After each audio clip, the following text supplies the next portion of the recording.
Hello everyone, and this is my review for Monday Night Raw on September 1st, 2014.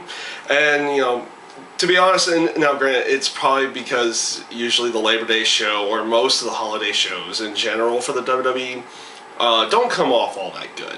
But this week's Raw in general just did not feel like it came off all that good. I did not like their potential builds towards the Night of Champions pay-per-view. There were a few at least high points or things that I found entertaining. I personally have been liking the whole Miz having his own stunt double in there with Damien Mizdow, and I like the usage of that during the Cesaro, Miz, and Sheamus Dolph Ziggler match. I think that's a good way of continuing on the feud with Miz and Dolph Ziggler, and obviously you're going to have a feud with Cesaro and Sheamus going into the Night of Champions pay-per-view as well, so that should at least lead into an entertaining match. Hopefully they'll do something that makes people actually want to care about the Cesaro and Sheamus match, but you'll at least get a good match out of that one whenever they decide to do that. Also the continuation with Goldust and Stardust, their heel turns against the Usos. I have been enjoying where they're going with this. Obviously, them continuing on with the attacks and injuring the Usos going into what should be another tag team title match, I think will be a good way of going at this time. And I like where that is going for this point in time as well. Also, the Rusev and Mark Henry feud. I actually do like where they're going with this. I liked how they used Rusev coming out during the tag match with Eric and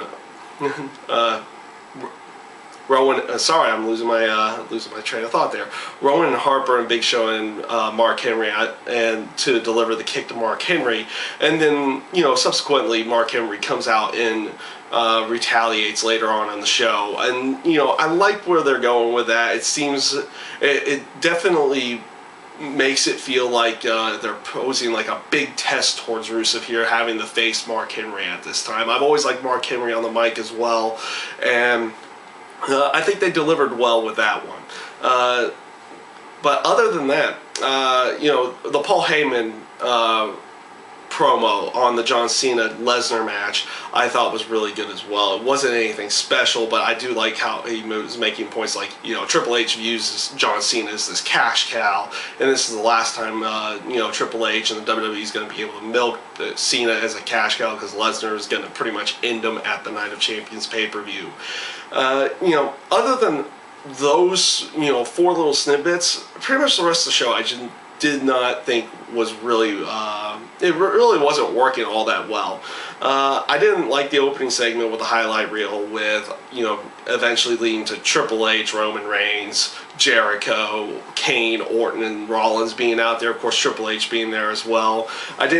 This whole aspect that Cena has to prove himself worthy of being able to have his rematch going into the pay-per-view just doesn't really make any kind of sense. He has the rematch, he should just be able to use it whenever he wants.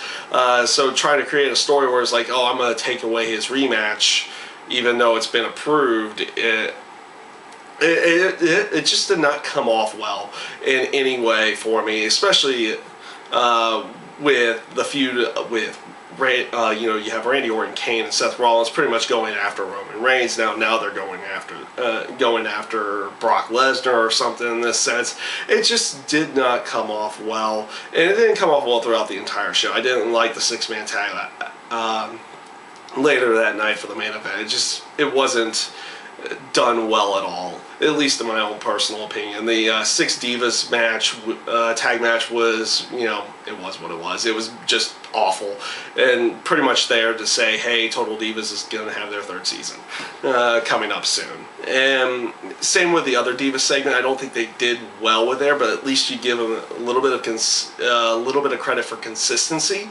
You have Stephanie come out saying Nikki's going to get a title match now, and then of course Brie's going to have to come out to rebut or at least continue on her feud with her sister and this is where I say the consistency area, because AJ should be the one getting the next Divas title match because she has her rematch. So that brought out AJ, and you had the back and forth between her and Stephanie, and then of course Paige coming out there as well. The segment I thought was just kind of clustered and didn't really deliver deliver anything, because it didn't. You would figure the main focal point for that would have been Nikki and Brie, but now you're kind of throwing Paige and AJ in there to go along with it. It just came off. It just did not come off well at all. The only good aspect of it was the confrontation between Stephanie and AJ. Stephanie and AJ at the end of it. Where it's kind of teasing maybe they'll have a feud somewhere down the road, and that could be at least an entertaining feud if they decide to ever go that route. But otherwise, that segment really really just did not deliver at all. And really outside of that, I don't even really know many of the other segments that I really cared about. I mean, you had another Adam Rose deal, though they seem to be showing a little bit of a more violent side to him, or at least he was doing something completely different after the match instead of just partying it on after his win.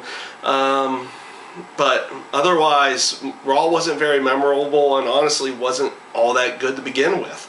At least they announced for next week that they're going to have Bray Wyatt and Chris Jericho inside the steel cage, and then the rematch with Roman Reigns and Randy Orton from SummerSlam. So those should be at least good. And this pretty much, and then of course they're also trying to pull off the publicity stunt with trying to bring in Michael Sam and letting him have an open mic.